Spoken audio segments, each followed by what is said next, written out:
DraftSociety.com presents a Premier League Draft Fantasy Podcast. Welcome to the Key Pass Collective, your exclusive source for the information, analysis, and advice you need to dominate your fantasy leagues. Come on in. We've been expecting you.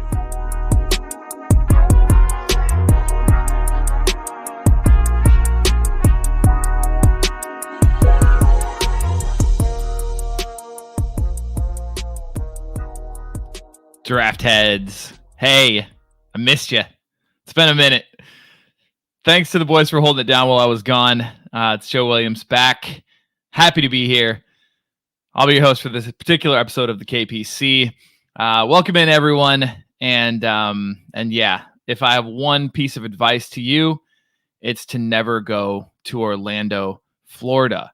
Anyway, we can talk more about that later if we want to. But that's where I was. And again, thanks to Totti, Ryan, Sanjay, everyone for holding it down while I was gone. Hopefully we won't have to leave again anytime soon, especially for a wedding on a Monday in Orlando, Florida.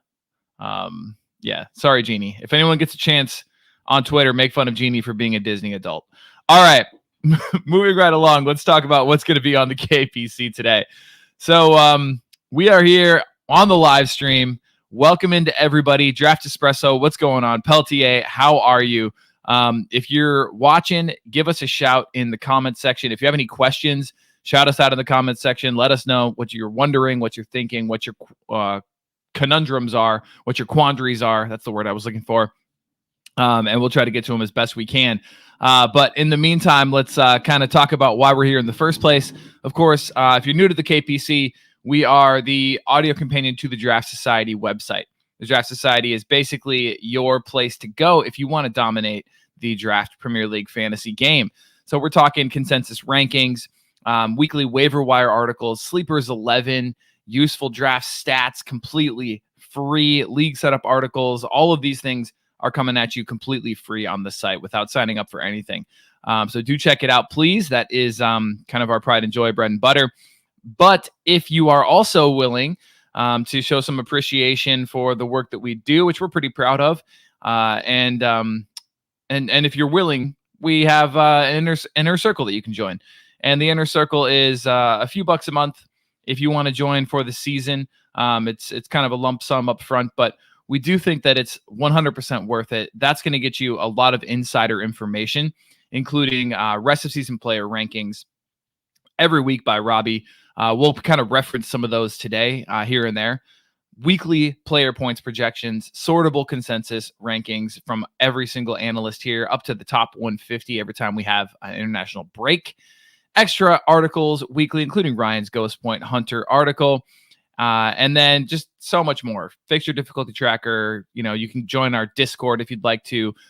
Completely confidential trade advice that your league mates will never see. We think it's pretty darn worth it. And it goes to support an independent fantasy football website. If you sign up for the entire season, you get the fantasy toolkit, which is kind of the crown jewel. And that's going to be bespoke to your Fantrax league, help you pick up players, help you make waiver wire decisions, help you with trade valuations, rest of season valuations for your team. It has honestly so many more things now in there that I even remember to mention because Draft Lad keeps adding stuff every single day. Power rankings for every team in your league. It has a section where you can go to look at stats and visualizations for each player in terms of their performance levels. It has a trade calculator completely built in. It's got projections for your matchup against your opponent every single week. It's wild. It's crazy. We think it's amazing, and we definitely think it's worth it. So check that out if you're willing to support us. And let's kind of get into why we're here today. So on the Key Pass Collective today, we are going to start it off with a little quiz from Totti. followed by the last straw. We have not done a last straw. Believe it or not, we have not done a last straw segment since we started the live streams. So it's time we bring back the last straw, especially at this point in the season. I think people are getting a little frustrated by a few players. Then we have Game Week 17 waivers and stashes as usual, players to pick up and stream. Then, of course, if you have questions as we go along, let us know. We're happy to get to them and kind of weigh in on them. Pubs with Ab, what's going on? Omar, what's going on? Some regulars we have here. I wish we were at a bar. I could get you you guys would be regulars. We would know your drink at this point, and that's pretty cool. That's a very esteemed position to be in. All right. Well, first let's chat with Totti. Let's chat with Ryan. How are you, gentlemen? Nice. Yeah. Beforehand, before we went online before we went live, we were exchanging bad wedding stories, which was a good time. Yeah, guys, I can't explain to you. I mean, I've never loved my wife more than we were driving on Tuesday. We were driving away from Florida, and as we passed the Florida line, my wife said to me, "Get me out of this fucking state." And I was like, "You are my soulmate."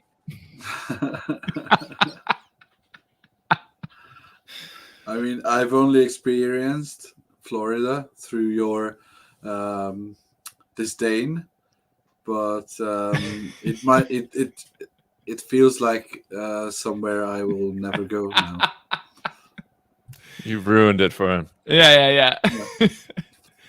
It's got a couple of decent places that you can go to, but by and large, man, yeah, old people theme parks, and then areas in the middle that are very rural, and it feels it. You feel every bit of it.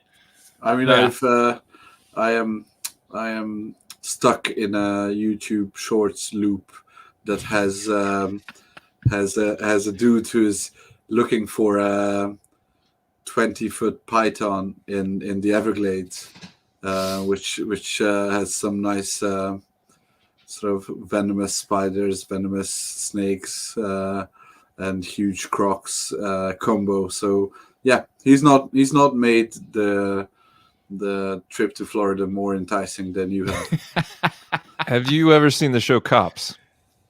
No, I've never. Oh, okay, really? Oh, it's a classic. It's a show. Like, I don't know if they still do it, but yeah, it was really popular like 20 years ago. And they just follow around cops in random cities, and they're almost always in Florida because they have the funniest, craziest interactions with cops. I mean, there's a phrase called Florida man.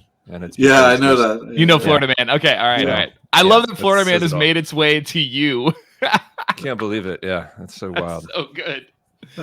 Oh, that's so good. Yeah. So anyway, I'm back and thankful for it. But yeah, listen to you guys while I was gone. My wife took a nap on in the car on that Tuesday, and I popped you all on, and you lulled her right to sleep for better or worse. I mean, my wife goes to sleep with our pod as well. So.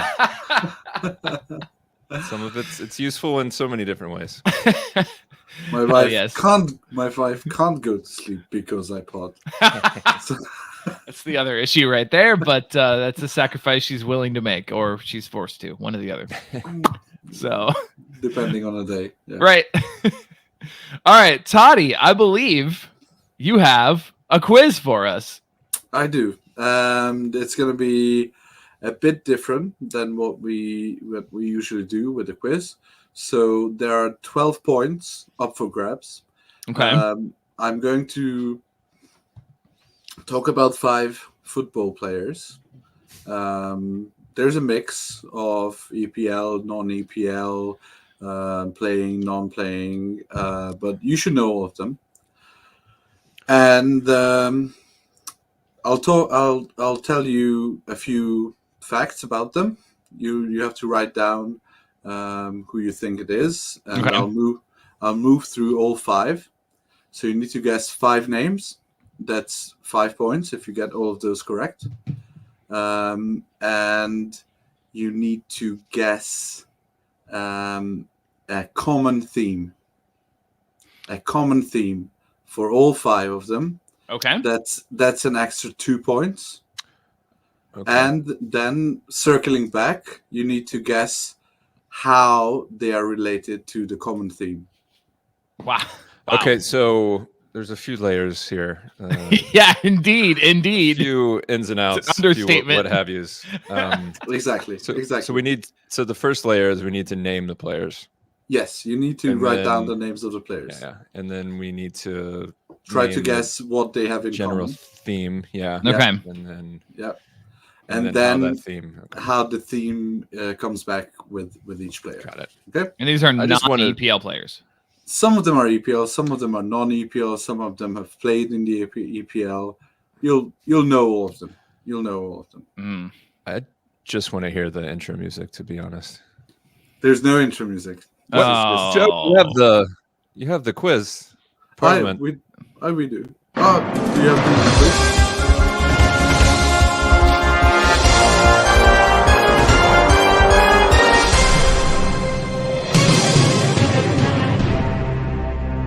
Do we ever have the intro music?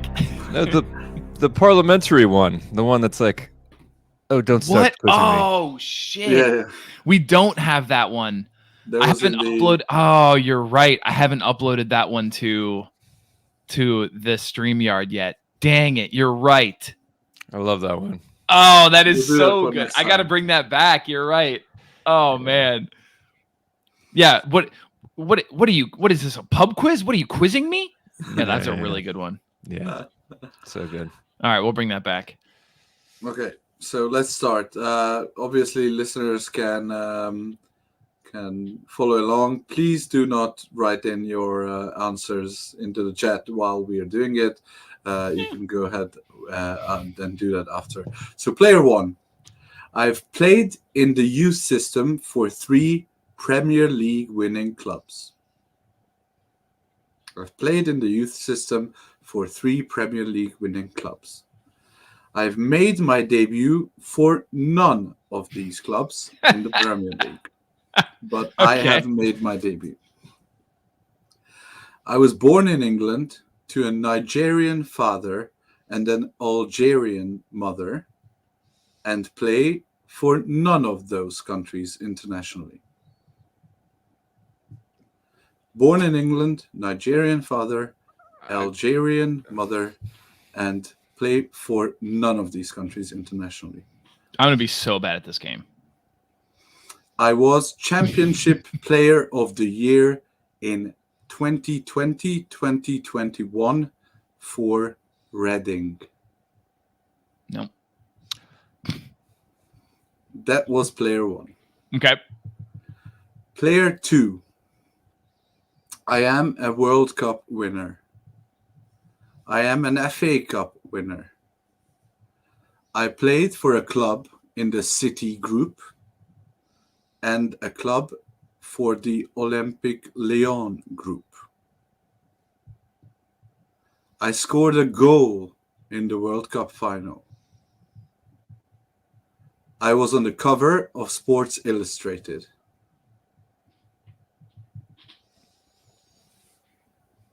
Okay. This is a bit of out of the box thinking. Yeah. This one needs. All right. Okay, player 3. I am a Premier League, League Cup, and Champions League winner with Manchester United. Premier League, League Cup, and Champions League winner with Manchester United. Oh wow. I have won 4 Champions Leagues in total. I am a World Cup and Euros winner. I recently abruptly retired. I am part owner of a second division club in Spain. And I'm president of the King's Cup. Mm. Got it. Player number 3. 4. 4, sorry. 4. I'm a World Cup winner and a Copa America winner. My middle name is Damian. I have played for 7 English clubs and 1 Spanish club. Wow. And I have won the Yashin Trophy in 2023.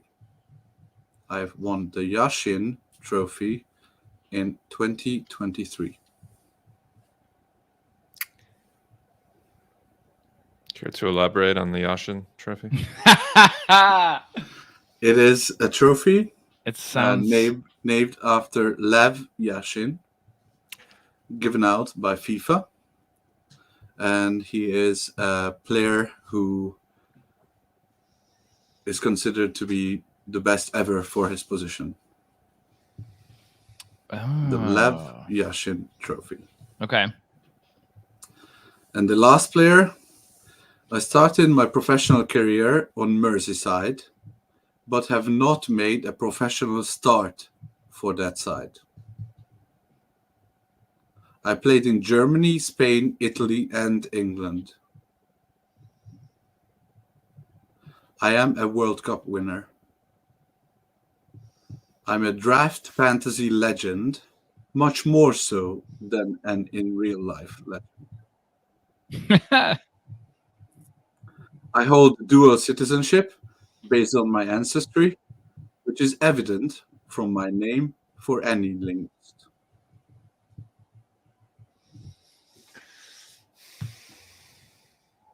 I'll read out the clues again. Player 1, and I'll add, wherever you're stuck, I'll add an extra clue. Player 1, I've played in the youth system of 3 Premier League winning clubs. I've made my debut for none of these clubs. I was born in England to a Nigerian father and Algerian mother, and played for none of those countries internationally. I was Championship Player of the Year in 2021 for Reading. I am currently a Premier League player and Fantrax's top tier asset. Oh. When can we start guessing? I'll go through the clues again, and then I'll take your answers. Player 2, I'm a World Cup winner. I'm an FA Cup winner. I played for a club in the City Group and the OL Group. I scored a goal in the World Cup final. I was on the cover of Sports Illustrated.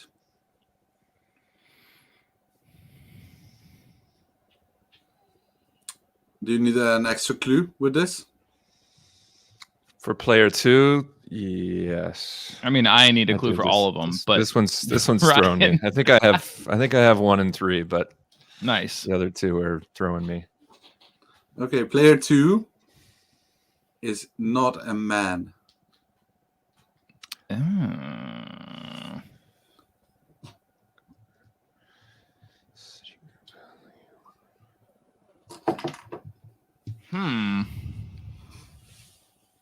Okay.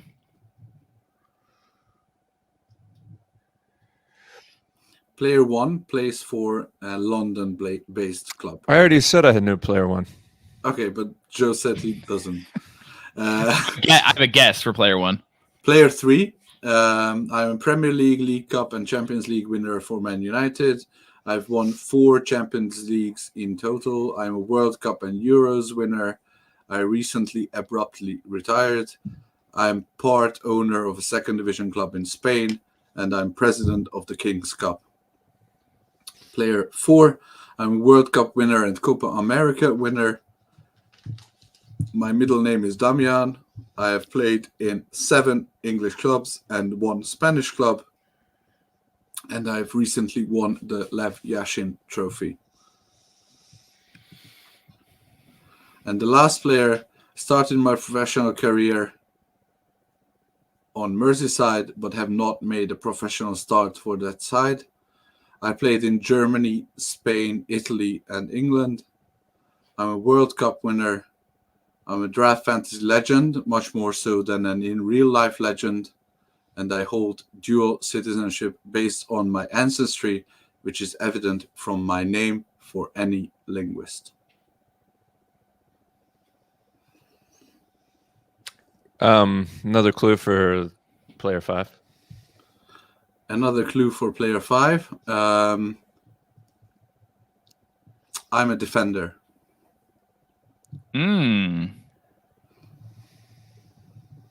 Interesting. Okay. Do you have guesses for at least 4? No. But that's fine. We can move right along. I know 1 and 3, but I'm still thinking about the others. Pubs with Ab says he's got 1 and 4. Okay. Let's go with 1. Thinks he knows the trick too. Olise. Did you have Olise, Joe? Oh no, I had Mbomo. It is Michael Olise. That is correct. Because I remember he was texting that chick, and he was like, "Oh, I'm playing in Reading, this small club in Reading, but I'm going to be in the Premier League soon." And I was like, "Oh yeah, that's right. He was in Reading." That's awesome. He's not wrong. No. Okay. For player 2, any guesses? No. Alex Morgan? I don't know. No. It's Rose Lavelle. Oh, I love Rose Lavelle. That's awesome. For player 3, Joe? PK. It is Gerard PK. Gerard PK. The retired thing threw me off. I didn't. Yeah. Nope. Nope. I don't keep up with Spanish teams, unfortunately. Player 4. 7. What is the 7 English clubs? I'm trying to think, man. The Lev Yashin Trophy in 2023 should get you there. It should. Why? How? Is that the one where it's a defender, or is that number 5? No, that's number 5. Okay, so Ooh. Lev Yashin was a goalkeeper from the Soviet Union. Yeah. Legendary. Oh. He won the Best Keeper award in 2023, and is a World Cup and Copa America winner. Oh, is it Emmy? It is Emi Martinez. Okay. Yep, and the last one. 7 English clubs. Wow. It's crazy. I had no idea. He has been loaned out a ton. Yeah. Oh, wow. Yeah, Okay. Arsenal had loaned him out a bunch. The last one, I got nothing.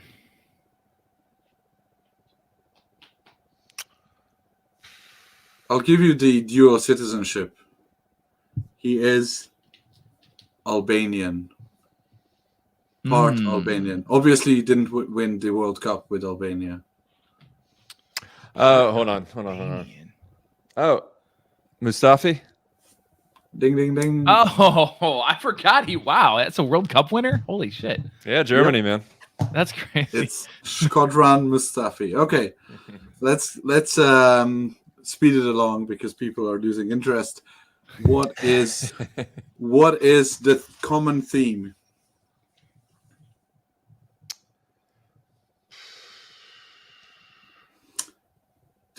We have Pubs with Abs thinks he knows the common theme. Yeah, Pubs with that. Put it in the chat if you think you know it.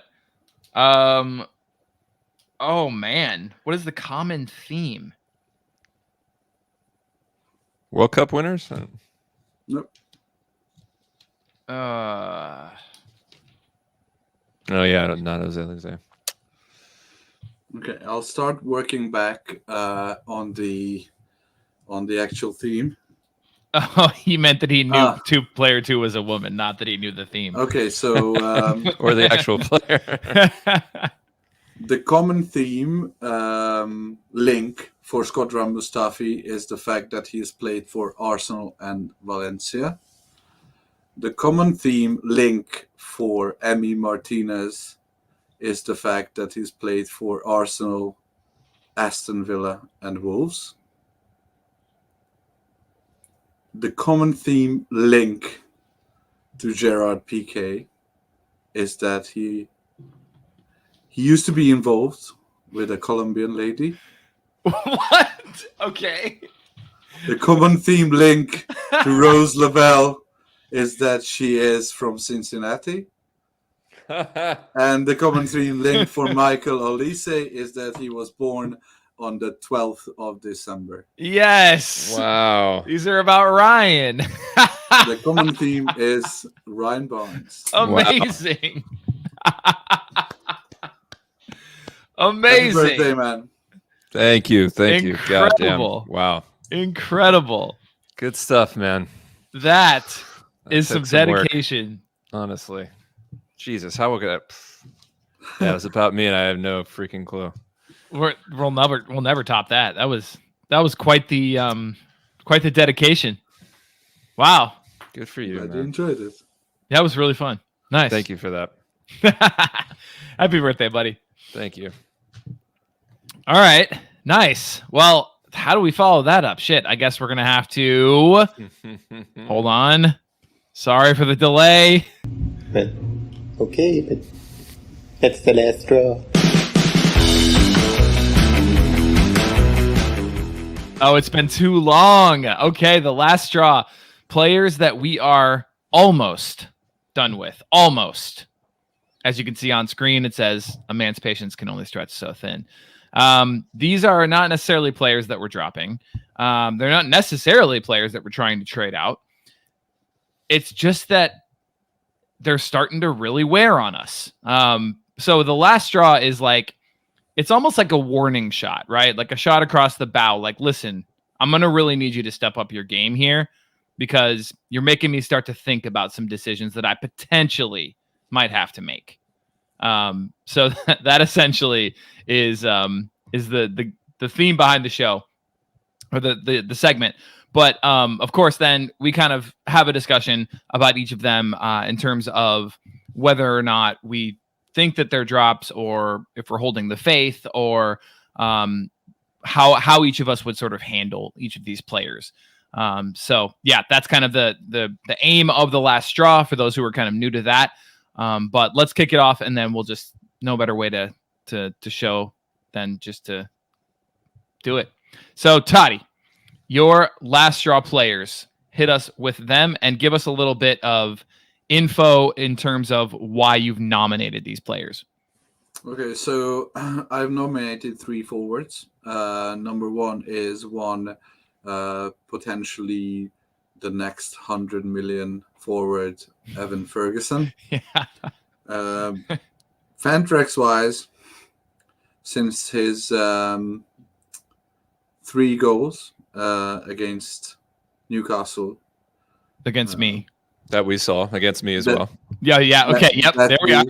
That we saw. There's a common theme for you. Yes. That we saw for 38 points.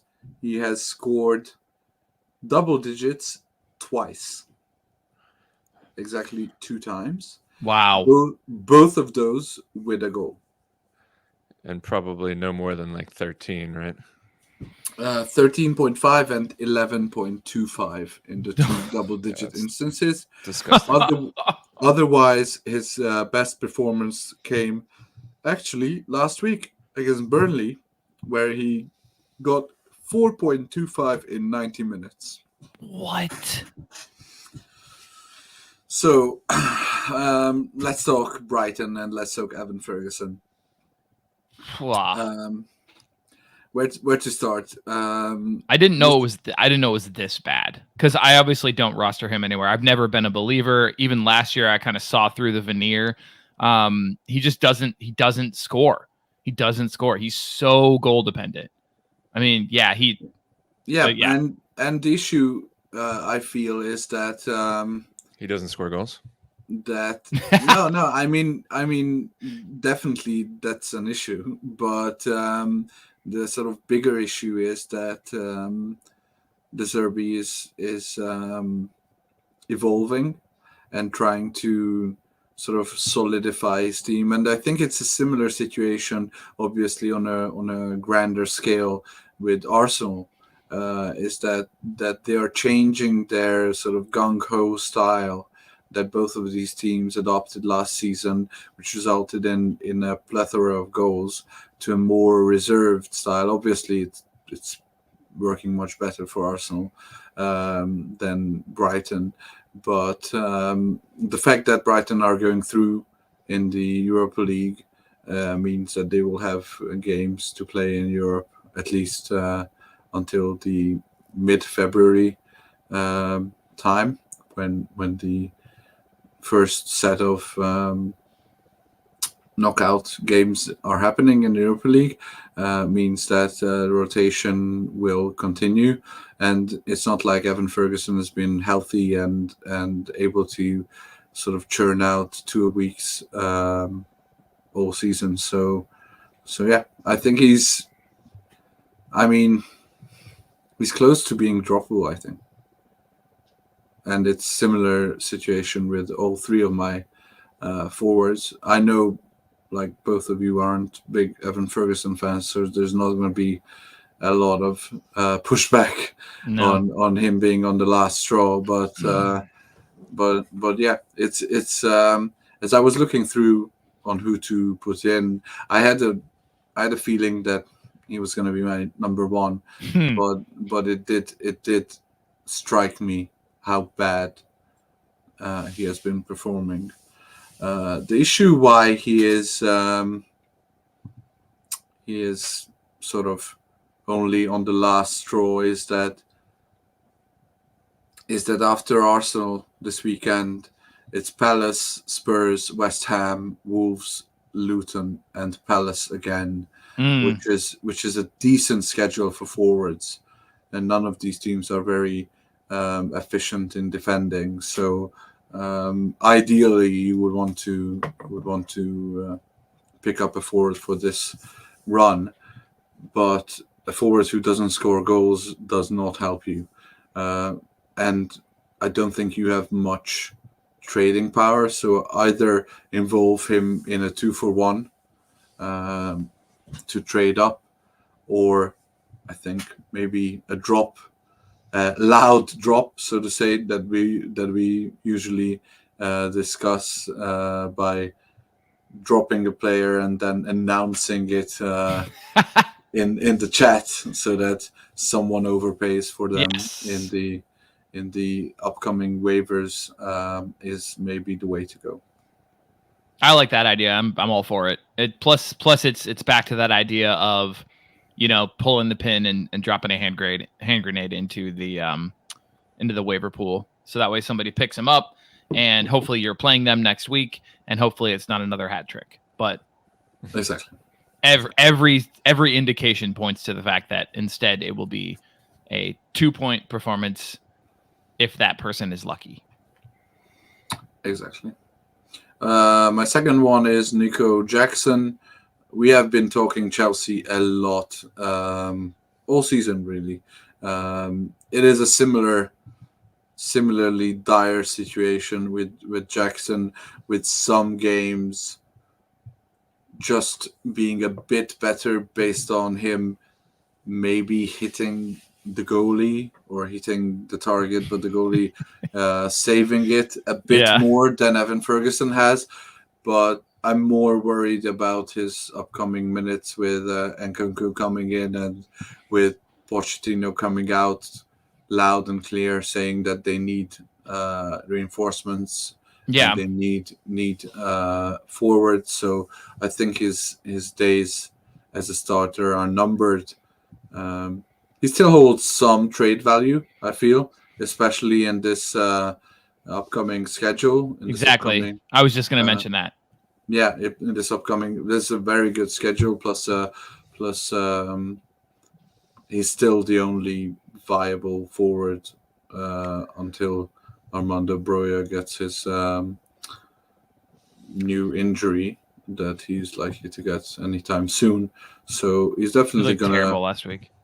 Yeah, he's going to AFCON as well, though. Nico. Yeah, I mean, the writing is on the wall for a drop. If you can squeeze out some value based on the upcoming schedule, then I would do that right now. Ryan, remind me when they leave for AFCON again? End of January, game week 21. Okay. All right. So beginning of January. Beginning of January, I mean. And obviously the transfer window is not open yet. And so that does give him the run of Sheffield United, Wolverhampton, Crystal Palace, Luton, Fulham. So I think your best bet is hoping that he does well against Sheffield United and then selling anyone on him continuing that form against these push. I wouldn't say they're pushover opponents, but they're opponents that look easy. So the FPL fixture difficulty indicator would have all of these as green. Sure. That's all I say. Yeah. That's why you should use our fixture difficulty tracker. Well, yeah. I mean, let's see what ours says. They still have the best schedule for forwards, I would imagine. Forwards, they well, they don't. They have the third best, but that's going out from 17 until 22. But if we remove that Liverpool match in 22, then they are top. And in case anybody's wondering, forwards average 14.3 fantasy points against Sheffield United, which is I definitely keep him against Sheffield United, which is ridiculous. So that's hopefully going to be the shop window game. That's the old Sheffield United.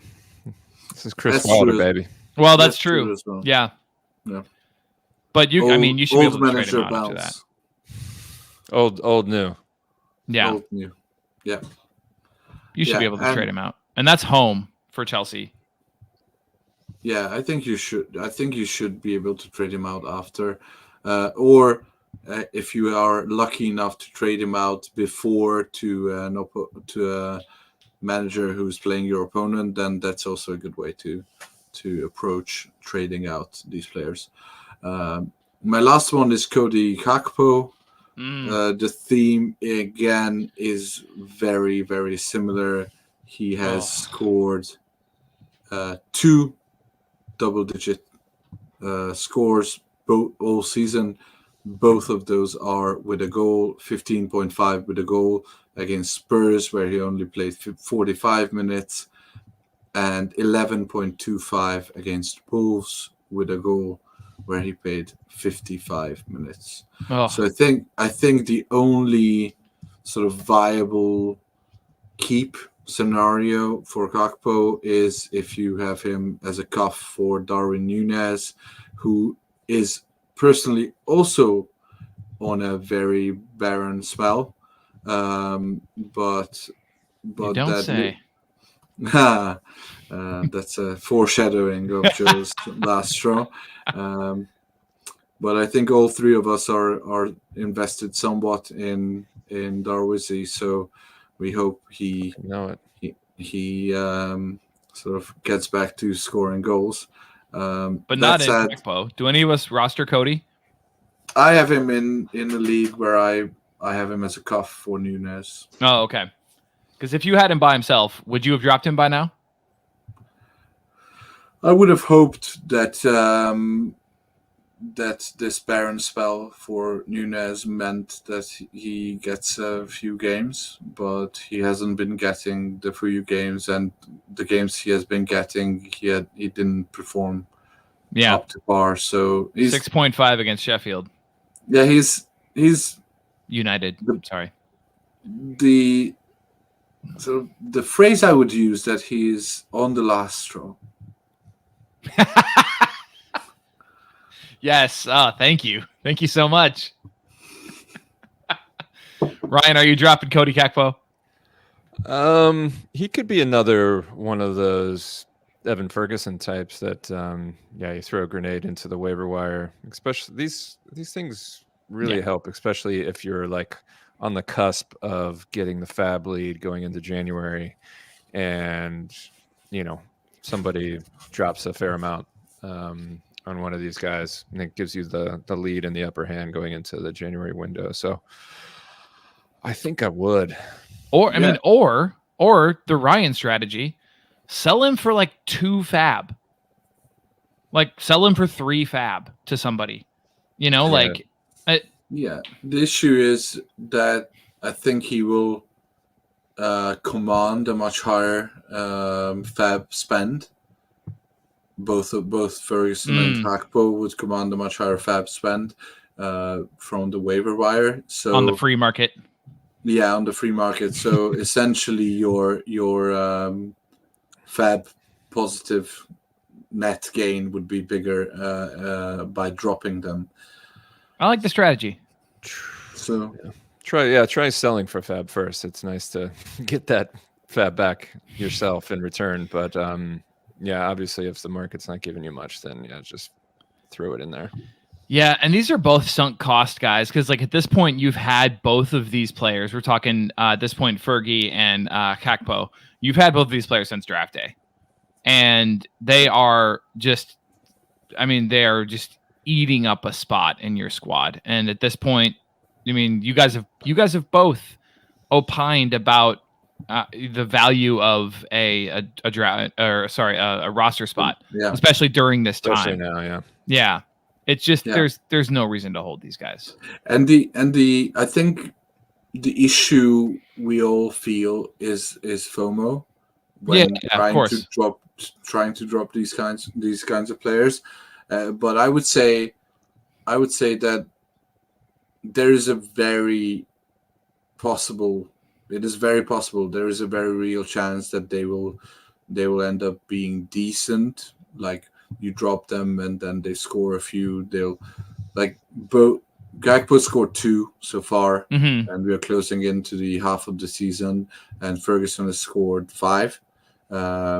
So there is a chance that Gakpo ends up scoring 5 from now till the end of the season. There is a chance that Ferguson ends up scoring 7 from now till the end of the season. Sure, but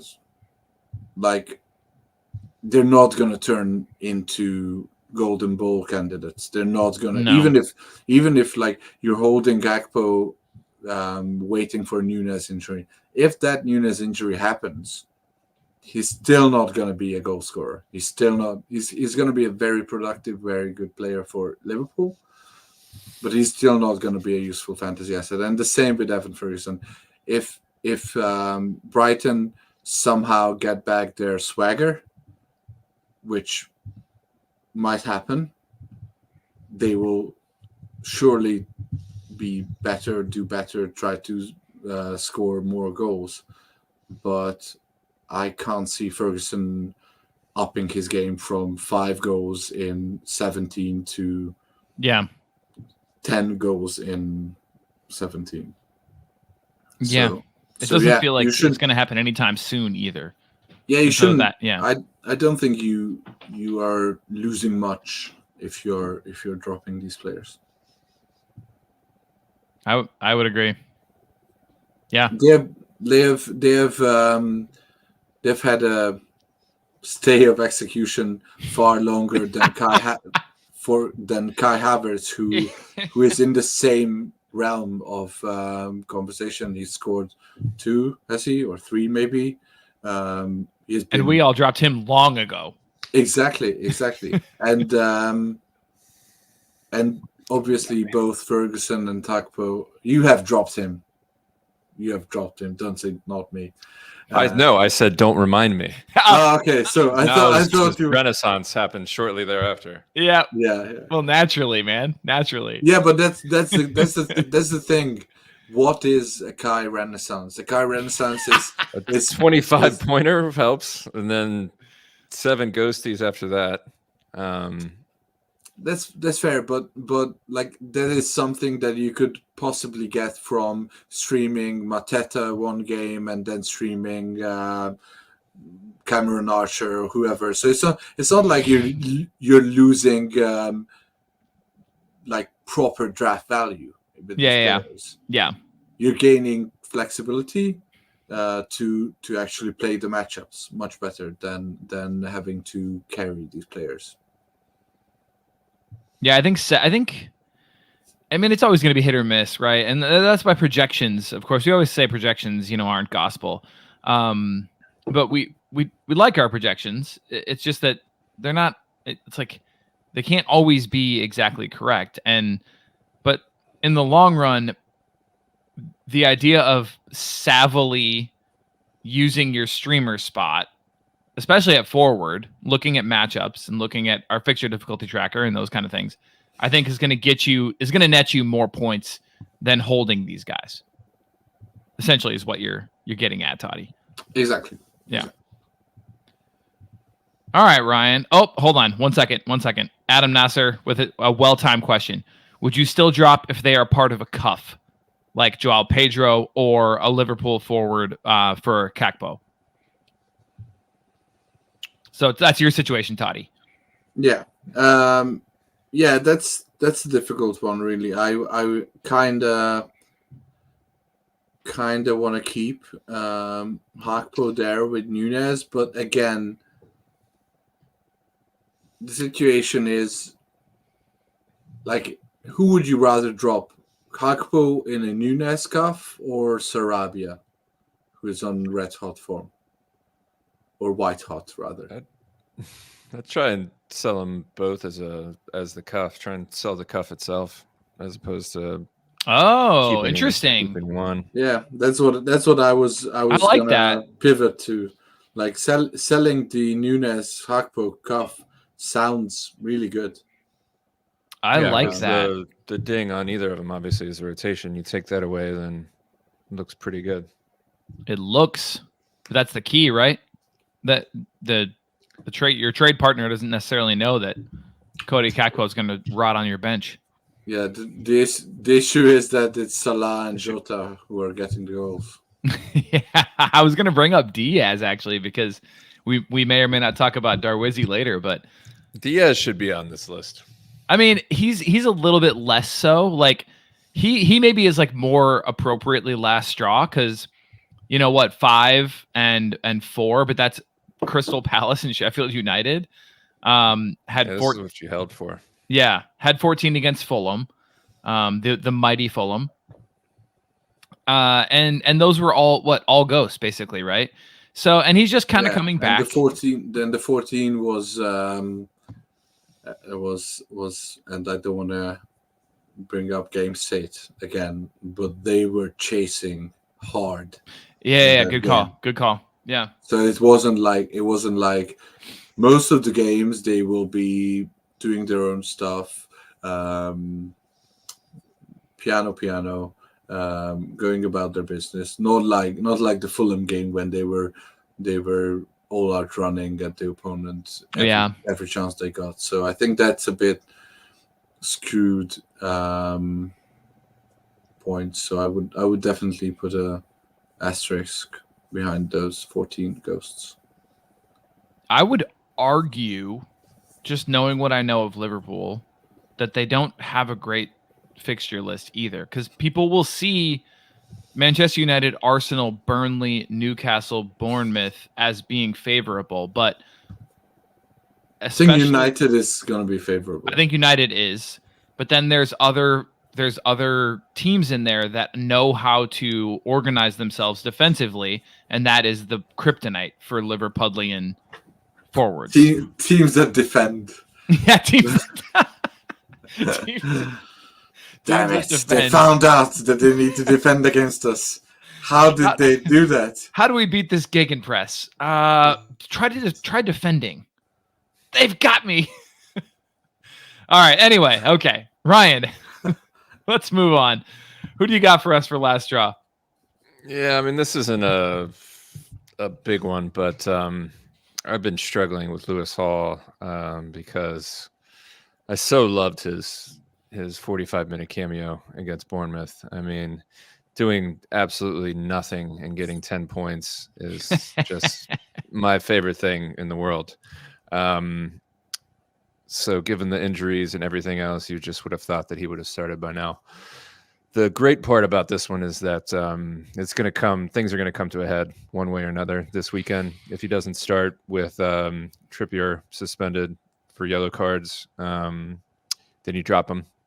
And if he does start, then hopefully you get the ghosts and then you drop him again because Newcastle's out of Europa.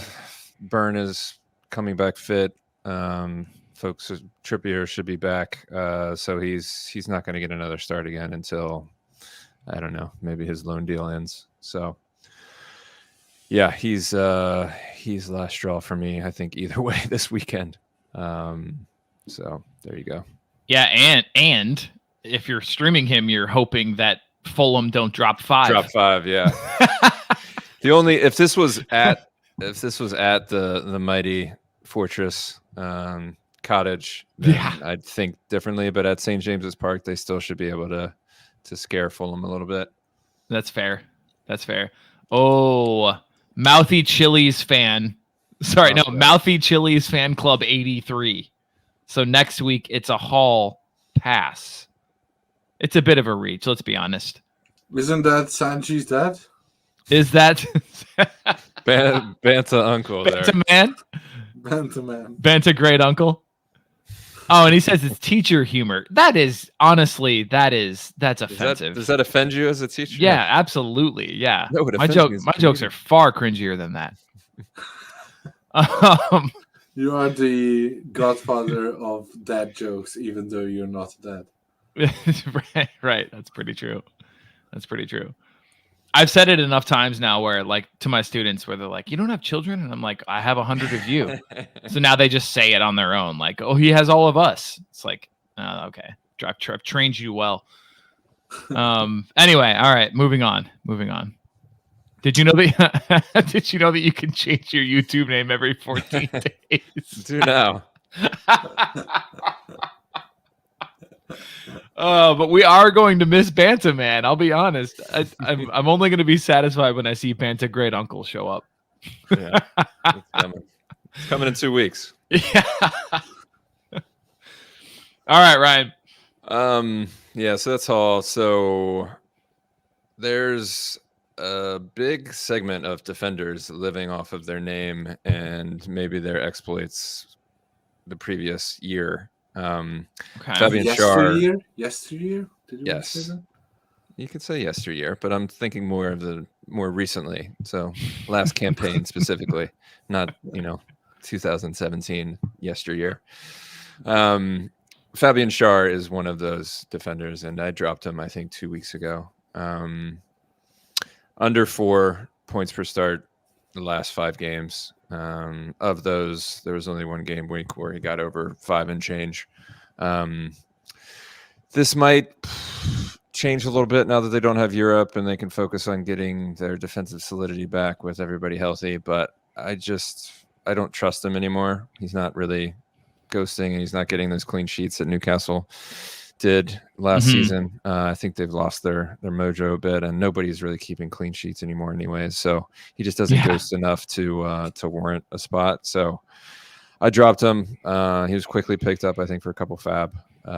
So I think again, there's probably haven't gone through the full list, but there's probably a fair amount of these types of defenders that I'm just looking now, letting rot on your roster based off Matty Cash, probably one of them, right? Ruben Dias. Oh, for sure. Yeah. Probably AWB at this point. Thiago Dalot, Silva. Even Dalot, maybe. Although Thiago Silva has been claimed in a lot of leagues just for this week. Yeah, Sheffield United will do that too. Yeah. But 4.6 points per game is gonna catch up with you sooner or later. I've heard that Malo Gusto is back in the squad for team training. With Reece James being out, would you guys spend some fab to get him in? No, I went for Disasi, just because I don't know if they're gonna rush him back. Disasi scores decently, so I went for him. And yeah, if he doesn't start, it's an easy drop. But yeah, that's who I kind of punted on for the. Yeah, Malo Gusto, it would be a streamer at best for me. I would never spend money on him after what he's done to me. Yeah. Agreed. Didn't he at one point? Banta was talking about this on their pod this week. Didn't Malo at one point have like 4 in a row negative scores or 3 in a row negative scores? Something like that. Yeah. I mean, he went nuts against Luton very early in the season. I think for like 28 or something, and then and you felt like a genius for having picked him up. Yeah, I did the same thing. Hasn't done a damn thing since. No.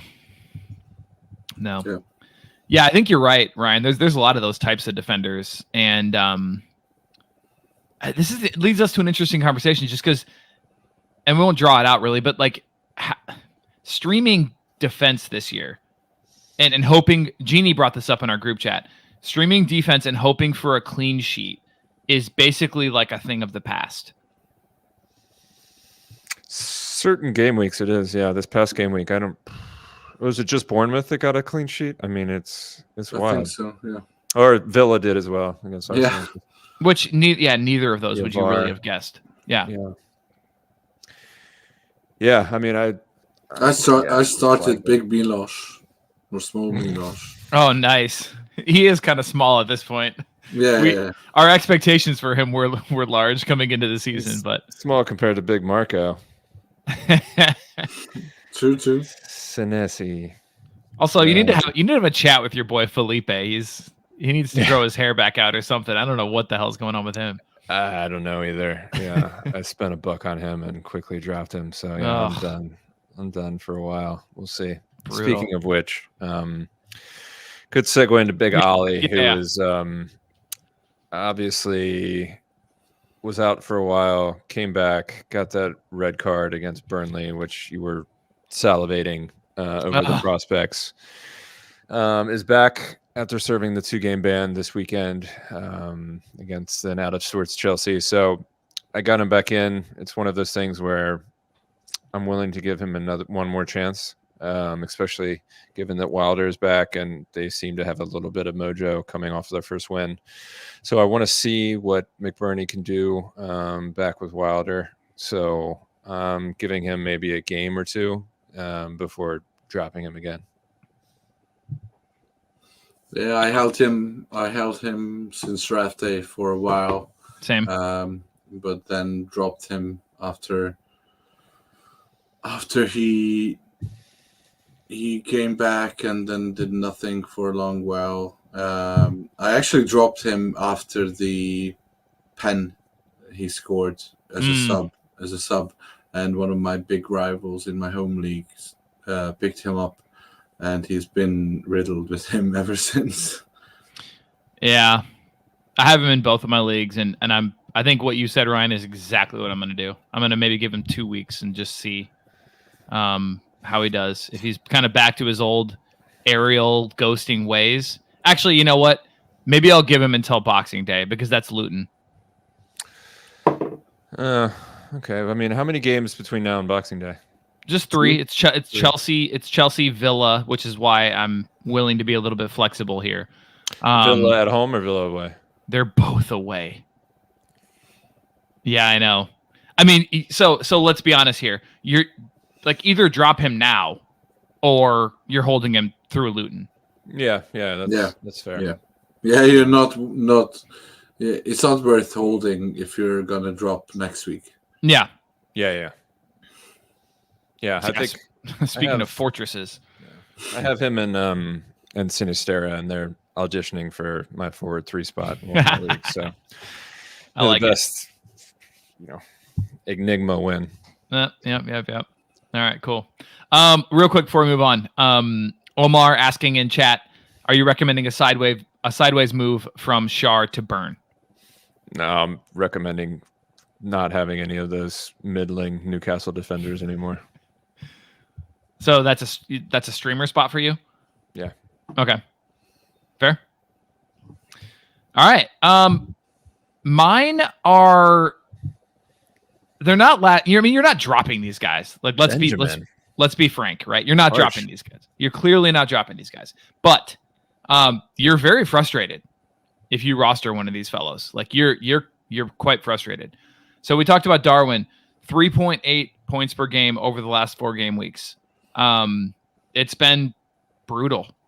It's been pretty rough. And this would have been a stretch, as we previously mentioned with Liverpool, that you were looking forward to. Yeah, it's just been really tough. I saw he's unsurprisingly had the most big chance misses in the Premier League this season. He converted 3 of 18. Man, It's I mean, That's you so can take it one bad. of 2 ways. He's getting the opportunities. Yeah. He just needs to start burying them. So that's one thing. He's getting them. That is a very positive way of thinking about it. Yeah. but it's like, at Darwizzy what half point? full. Oh man, at what point we used to make fun of Neil Maupay for such things? No, just make fun of him for other many things. His haircut and then the way he runs. Darwizzy, you can't make fun of him for anything else. That haircut, that double braid was... Oh, dude, that was The double ray was Sitting Bull. That sensual. was majestic. That was sensual. Yeah. Yeah, that was beautiful. I mean, I use that to practice double braiding my my older daughter's hair, but that's all it's used for. I love it. I mean, yeah, so you're not dropping Nunez, clearly. If you're trading low. So formerly Bantaman, now Moutheast Chili Fan Club 83. If he's trying to trade out, who would you go with to try to trade out Nunez? Who would you try to bring in? The problem is now, I mean, the value is dropping every week. I mean, you're going to score 7 against Man United, so it's just a matter of whether he gets a piece. I mean, you joke, but like, I'm hoping that's the case. The other option I see is that it's like a 1-0 or a 1-1, like boring ass game. Yeah, it could be. Oh, he says Neto. Yes. If you can get Neto, yes, do that today. Not you, Ryan. The issue is Salah, Haaland, Son, Watkins, Alvarez. Those are essentially the 5 top forward guys. But after that, can you guess the next 5 forwards? Probably some weird ones. Yes. I bet Cunha is one of them. Cunha is number 7. Yep. Yeah. That's why. Yeah, and Bomo is number 6. Of course. Diaby is number 8. Sterling is 9, and Doku is 10. Would you trade Darwin Nunez for Jeremy Doku? Yes. I think I would. What's the injury status like? He should be back in a week or 2. No. I would trade Darwin Nunez for all of those players except Not in Boma. Not in Bomo now. Would you trade him for Cunha? No, sorry. I was going to say except Cunha and except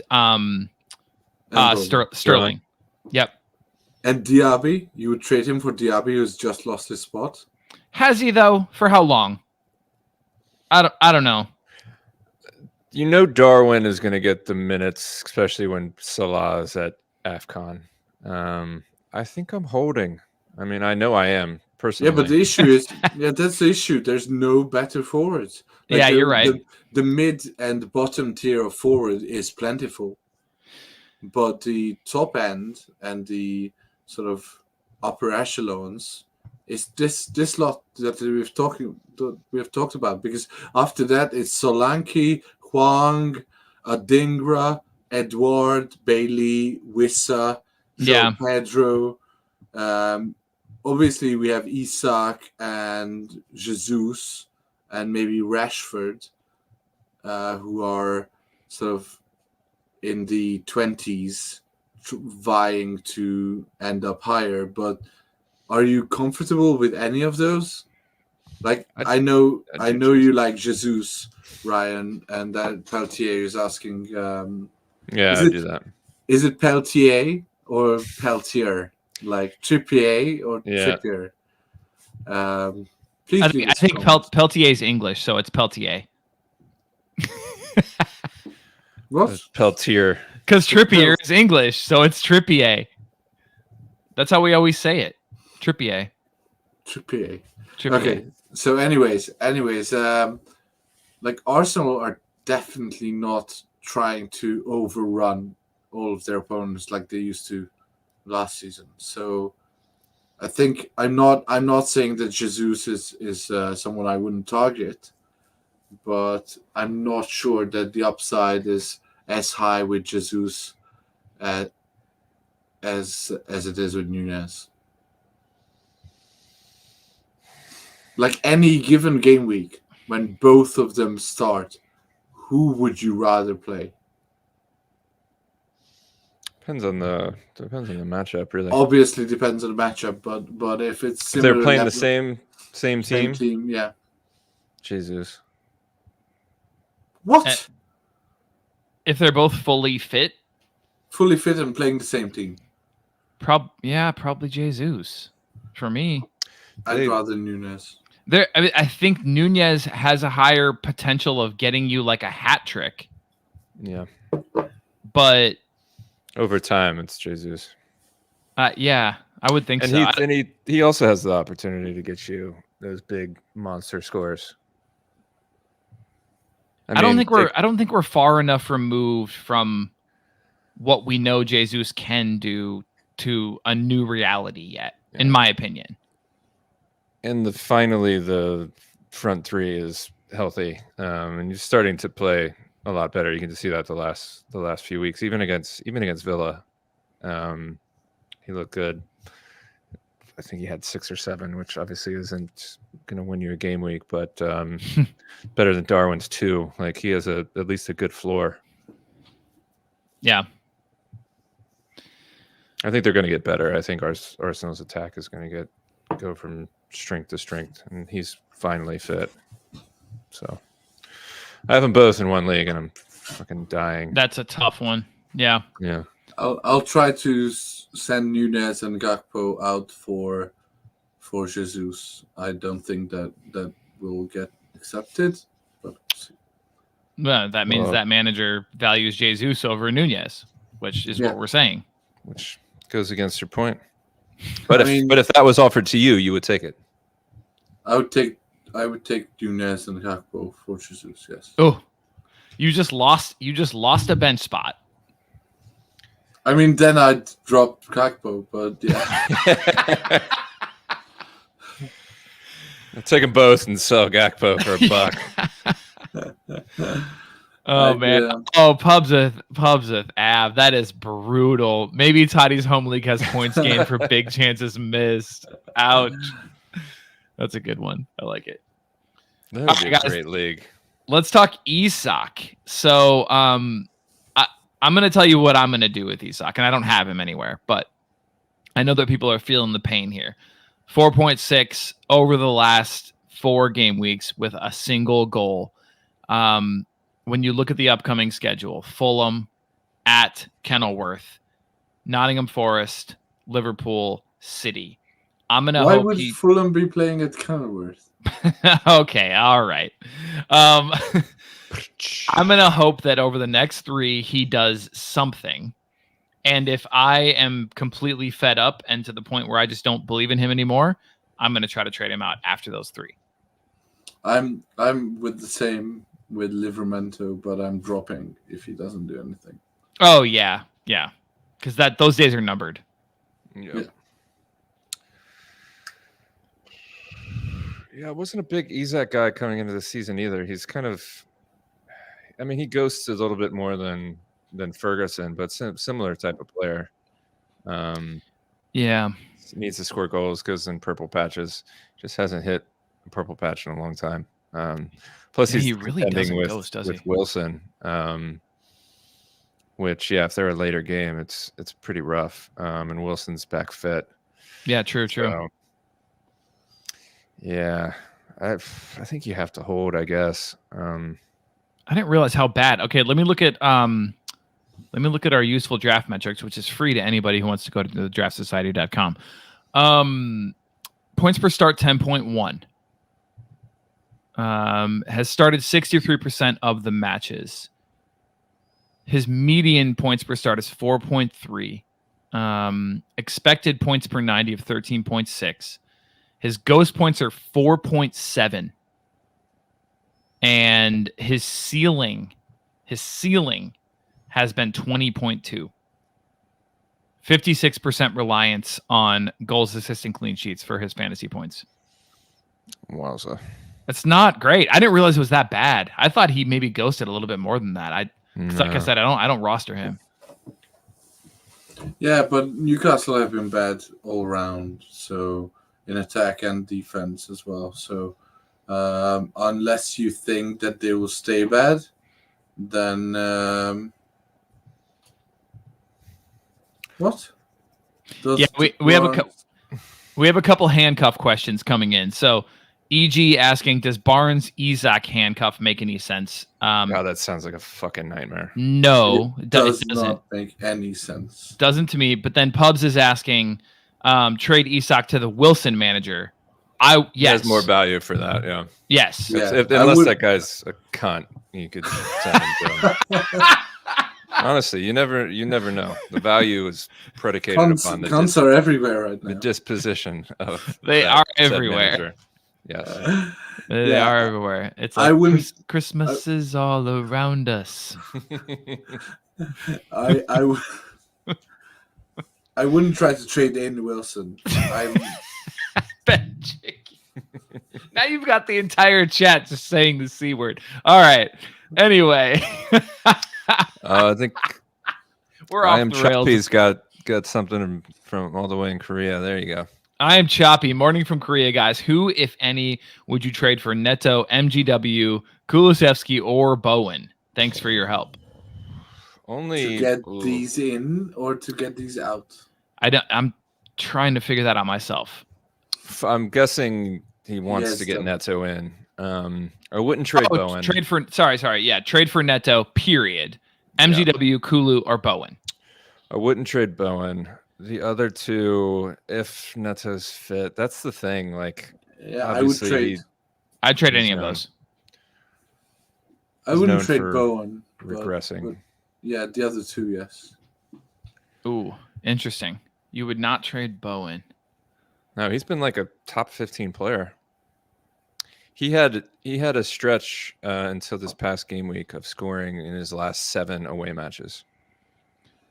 Interesting. See, that's one where I don't roster him this year, and I'm still stuck on him from last year. This is the first year I've had him, and I'm like, oh shit, this is kind of nice. He burned the hell out of me last year. So many weeks where he would just do nothing.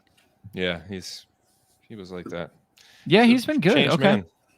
So he's got, and he's got basically since October, like the middle of October, he's had 10 plus, and I'm going to count 8 and 9 as basically 10 plus. He's had 10 plus every week except for one.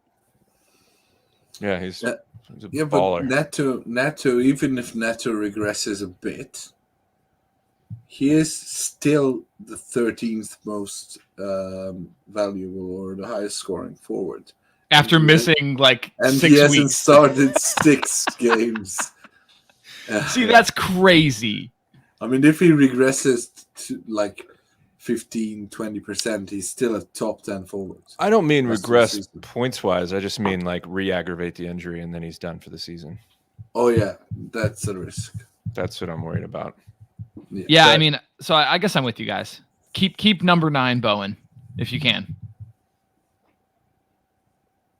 See if you can get a bit more, because Neto's still injured, probably getting fed up with it. Yeah. All right, finally, Benjamin White. I mean, we could probably do this segment for any Arsenal defensive asset if you want. But yeah, Ben White specifically, man, like I just think people, in terms of like his rostership, in terms of just the general perception that people have, about him. I just think he's not delivering. Especially recently, he's not delivering at all. 3.1 points per game since November 1st, with 2 negative scores in there. One against Aston Villa, sure, but the other one against Wolves. I think he's outperformed expectations wildly prior to that. I think he was a top 10 defender, before this little run. He's had a knock, seems to be fit again. Tomiyasu's out for a while, so he should be nailed until Timber, if he comes back in January, inshallah. So I like getting him on a load, to be honest. Okay. All right. Well, that's fair. I mean, 12 against Luton, had the assist. But otherwise, had a rough one against Newcastle again with 4.75. 11 against Sheffield United in a 5-0 win with a clean sheet. Yeah. I mean, I just think you know what you're getting. You know what you're getting, and it's like, in other words, Ryan, I think that if you were to try to trade him in, you're overpaying for what he's actually delivering. I mean, obviously, it depends on the market and what you have to give up. But given those scores, you might be able to get him cheap. Sure. Are Arsenal defenders really just City defenders who kind of get some clean sheets now and then? I mean, I put Ben White's score probably exponentially higher than any City defender, I would assume. Yeah, but same with Zinchenko. Is that only because they are able to keep clean sheets as opposed to City? It's a bit of both. It's possible. Yeah, I mean, if you look at like Saliba, he's an absolutely City type defender. He just doesn't ghost. But White and Zinni have been the exceptions for stretches this season. So, and plus they're, prior to this stretch, been the best defense, and they probably still are in the league. So they're never going to get you crazy bad numbers, like shipping 5 to fucking Fulham. So I think they'll get more clean sheets, and Ben White's shown that he has, and along with Zinchenko, the biggest penchant for picking up attacking returns. So I'm not saying he's a top 10 defender anymore, but he's the pick of the litter. Speaking of penchants, Ben White currently 69th overall. Oh yeah.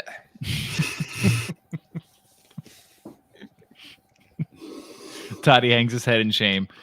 I'm back, baby. Florida has ruined me. You were ruined before. That's fair. Florida softened you up. Yeah. All right. Ben Chicken saying look elsewhere for defenders.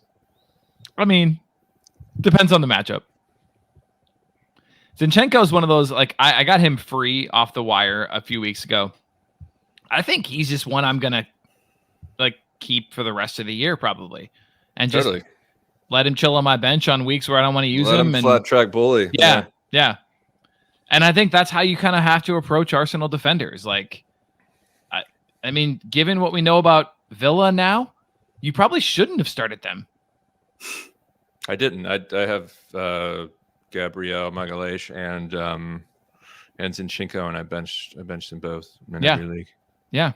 If it was at home, I would have thought about doing it, but at Villa, you don't want to take the chance. But to your point, Totti, I think they are barely above streamers.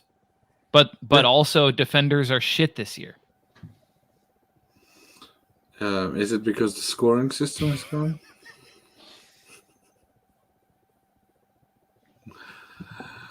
Let's move on. Yes, it is. It needs major reform. All right. I wish somebody would have been banging that drum. It needs to be done. Gameweek 17 streamers. So these are 1 week plays with high upside, guys. We think that you could start this week and are going to get you some decent returns. Hopefully widely available in your leagues. Although a lot of these guys, to be honest, are already gone in community leagues. There was an insane run on particular, especially defenders this week, which we'll kind of mention. But yeah, these are some of our recommendations, and we can get into some maybe a little bit deeper ones too before we wrap it up if we want to. So, Ryan, hit us with your Game Week 17 streamers.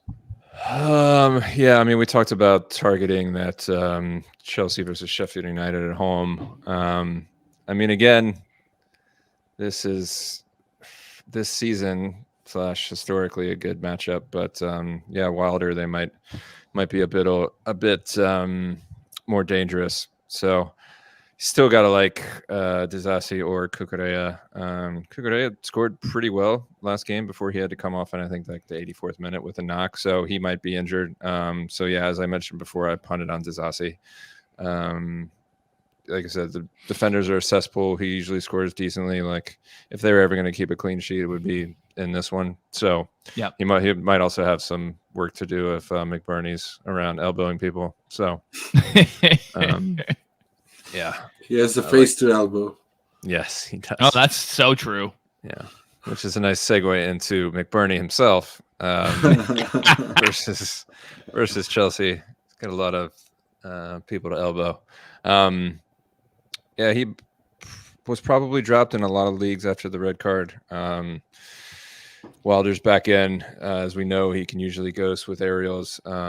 Chelsea can be had, so he has a possibility of an attacking return. Wilder might stick with what worked against Brentford, so McBurney might be on the bench. If so, obviously he could be droppable there. So yeah, I like him if he starts though, especially as a forward 3. What about Buddy Ashiel? Yeah, no, I mean, I think he's probably the pick of the litter in terms of Chelsea defenders, but I don't think he's available. He's not available in any of my leagues. He was picked up a couple weeks ago. Omar's calling me out because I literally just now picked up Silva in my league. And that continues our during the pod pickups. Thanks, Omar. No, yeah, you're right. I did. But it's fine. I dropped a City defender, so I shouldn't have had him in the first place. The best was a couple weeks ago when I was going through my streamers and Totti picked up one of my picks. I was like, that's high praise. Very high praise. I bet I love that. Ended in tears, but I would have gone Disasi, but he's already gone. I think it was Louis' fault. Yeah, I sold you on the whole pipe dream. Still have him. That's right, baby. This weekend's gonna pay off. If it doesn't, please move on. Yeah, I'm moving on. Speaking of moving on, Gudmundsson. Yeah. Very, very disappointing outing this weekend. 2-pointer. You would have thought that he would do better because he was coming off of some great ghosting appearances. Willing to give him another shot because the midfield waiver wires cesspool.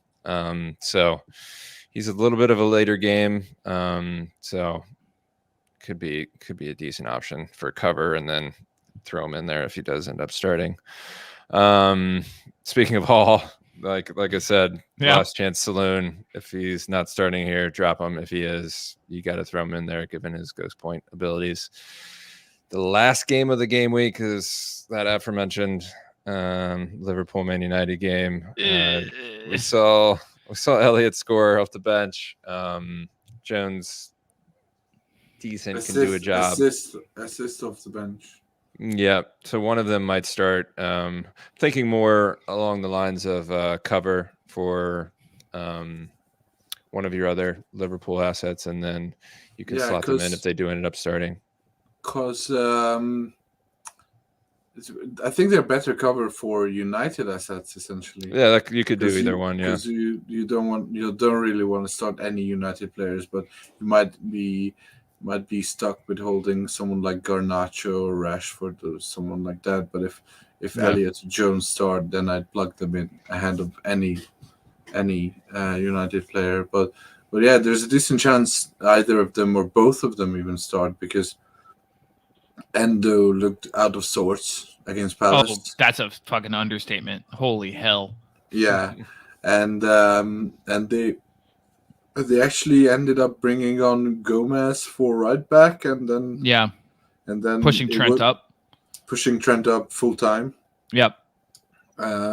Which might be the thing going forward, and this we talked about this with Ryan, both Trent rosters, and we had some qualms about his dip in XA and XG numbers in this new role, but it seems to be bringing in the ghosts tenfold. So yeah, I will take it 100%. Yeah, exactly. You won't complain about that. Yeah, there's no going back and no trading out for Trent at this point in time. But especially if you held to start the season. Yeah. He's got he's got the most points in the last month, in the last 30 days. He has the most points aside from Pascal Gross, who beat him by 0.5. But otherwise, the most points in the entire league. Yeah. Yeah. But going back to the Liverpool midfield, Szoboszlai is nailed on, and all the rest. McAllister is injured, so I think it's going to be Gravenberch and one of Jones or Elliott. Speaking of, I know Genie, if he were here, would have added Szoboszlai to his last straw. Yeah. I'm not there yet, but that's something we should revisit in a couple of weeks, just to see if this trend continues. Because it appears the black hole has returned to the Liverpool midfield. Liverpool midfielders, yeah. Yeah, and he's been off his game in real life a bit as well. Yeah, maybe just that red hot start at the beginning of the season coming up to bite him a bit with this schedule congestion. So we'll see how it turns out. He's still top 20 overall scorer. So yeah, that definitely a top tier asset. But yeah. Nothing to panic about yet. Nice. All right, Totti, who you got? I have 3, and we already talked about Malo Gusto, who might not be risked and might be ending up Disasi at right back. I still think that Gusto kinda has the traits similar to Reece James to dominate from the right wing back area, and while right back rather, while at the beginning of the season he was just a stopgap. This time around, either Pochettino goes out and buys a right back, or he plays a defensive-minded right back in Disasi, and the third option is what I'm hoping or sort of gambling on rather, is that he continues to build a team that uses that right back spot as if Reece James was there, but it's Malo Gusto there, and you can probably get him either cheap or free right now if your waivers have already run, and hopefully he starts against Sheffield United. Even if he doesn't, I might keep him on if I can, just to see where this tactical shift goes. Kerkez Milos, my boy, against Luton.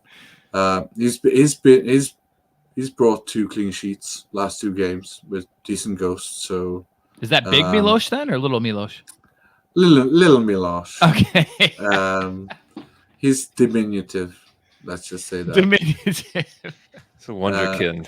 Fair enough. Fair enough. Yeah, but he's been decent ghosting, and he has 2 clean sheets on the trot. So something to consider with the new look and vitalized Bournemouth. And my last one is Wilson Odobert against Everton, who might be missing, who were definitely missing first choice centre back Branthwaite, and might be missing second choice centre back Michael Keane, and will likely play Ben Godfrey third choice, or fourth if you count Tarkowski as well. Fourth choice centre back Ben Godfrey against Burnley, who desperately need a result as always. So yeah, big man against big defense is something we always like. We'll come back to Everton in a second because I have a question. I have questions for you on that one. But yeah, no, I like that. Is anybody going back to the O'Shea well? I might be. Not yet. Yeah. It was a good couple of weeks there. Then he kind of did me dirty, and I was like, I got to move on. I can't have a Burnley asset. I think O'Shea will have a good day out against Everton. I mean, it sounds weird. I'm a little nervous to start defenders against Everton right now. They can drop 3. Yeah. The great part about O'Shea is he can ghost, and he'll have a bunch of shit crosses from McNeil to contend with. But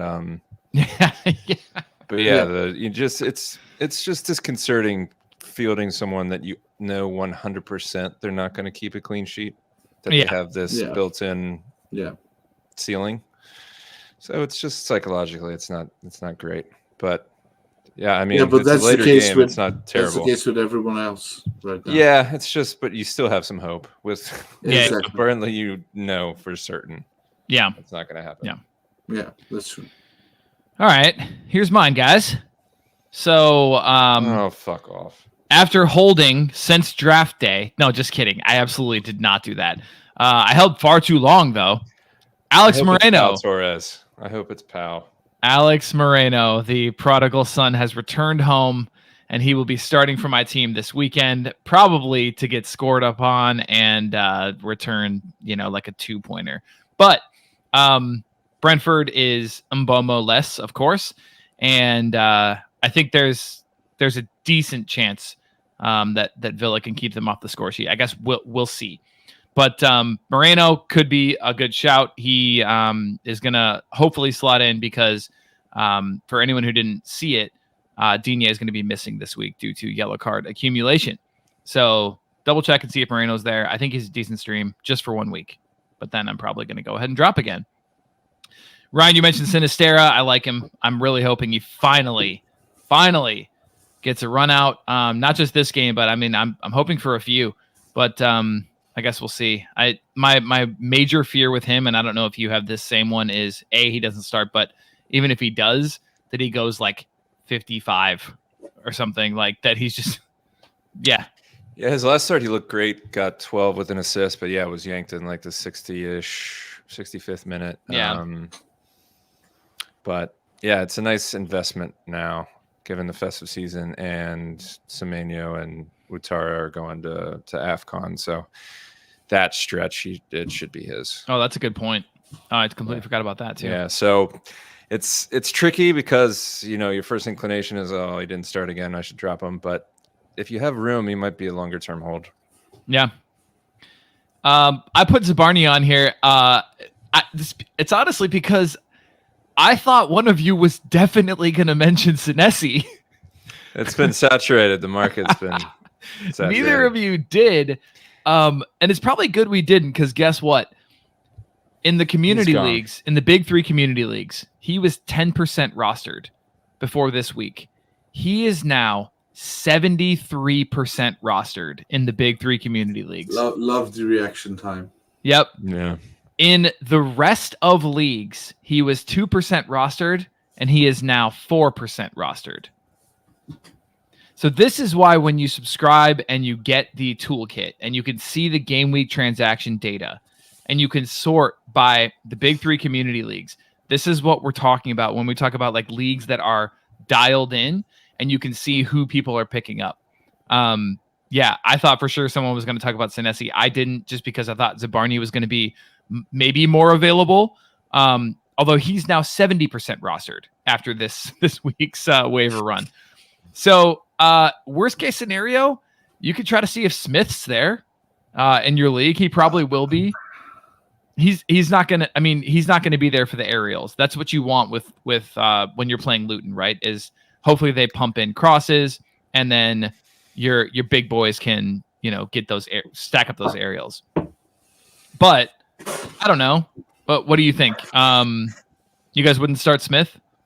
I wouldn't start Smith. I'd be okay going Zabarny, Senesi, or Kerkez, but not Smith. No Smith. Okay. And Smith is only 23% rostered now in community leagues and 1% rostered in the rest. So I think the consensus would agree with you. And then I mentioned Patterson. I think he might get a run out. Obviously, it's Burnley. So yeah, yep. Omar's just shit talking me today, man. Like, no, I'm just kidding. Omar's great. Yeah, I think Patterson gets a run out. I was gonna mention Keane. It's looking more and more likely that maybe he's still kind of shaking off that knock that he had, and it's going to be Godfrey potentially. But if you guys see Keane in the starting lineups, are you picking him up? Yeah. Okay. Yeah. Yeah, that's what I thought. He's a Fantrax legend. Yeah, of course. Yeah. I mean, and especially but of course Tarkowski will be there, but especially when Tarkowski's not there. Yeah, he's amazing. So in terms of Godfrey, then, are you interested in him, or is that sort of like a meh? Okay. No, never. Yeah. All right. That's fair. All right. I like Patterson just because he kind of used to be a fantasy darling, and this is a matchup where maybe we'll see what he's got in him. Remember he was like, for a while there, people were touting him as like the next kind of like fullback thing to come around. He's going to be really good. And then he never was. I didn't get it at the time. I remember it, and I think we were thoroughly unimpressed. But have you seen him play Burnley at home? I have not seen him play Burnley at home. Or are they at home? I actually am not sure about that. Nope, they're away. Have you seen him play Burnley away? Home or away? That I have seen. Oh yeah. Anyway, that's bottom of the barrel stuff. I mean, he should be available in almost every single league. So that's one of those. If you get hemmed up, maybe look for Patterson. Or if for some reason you see Keane in the starting lineup, do that instead. But that's me. Any final thoughts, guys? I was going to give the top 10 ads, just a few more from the big three community leagues, just to kind of help people out. Again, this tool is in our toolkit, and if you go to Gameweek transaction data on the side, and you'll be able to sort and see who players in those big three leagues added. We're talking players like Dan Byrne has been added in a lot of leagues. We talked about Senesi, Zabarny. We talked about Kerkez. We talked about Gusto. Harry Wilson is one that might actually have some decent kind of longer term value for you. James Trafford, Dross, Pickford, Billing, and then Badiashile, who we talked about as well. So that kind of rounds out your top 10. All right. It's been a pleasure. Chat, you guys are always amazing. Thank you so much for joining us. Anybody listening on the audio only or on the podcast version on Spotify or anywhere else, consider joining us on Wednesday nights on our live stream. We would love to have you here chatting with us, talking crap, in a good way, of course. But yeah, if you made it this far, community, you guys are the best. We love you. Thank you so much for the support. And as always, best of luck in this particular game week. If you have any questions, hit us up on Twitter, send us a DM, and we'll do our best to get back to you before kickoffs start. Thanks to everybody. Talk to you soon. Cheers.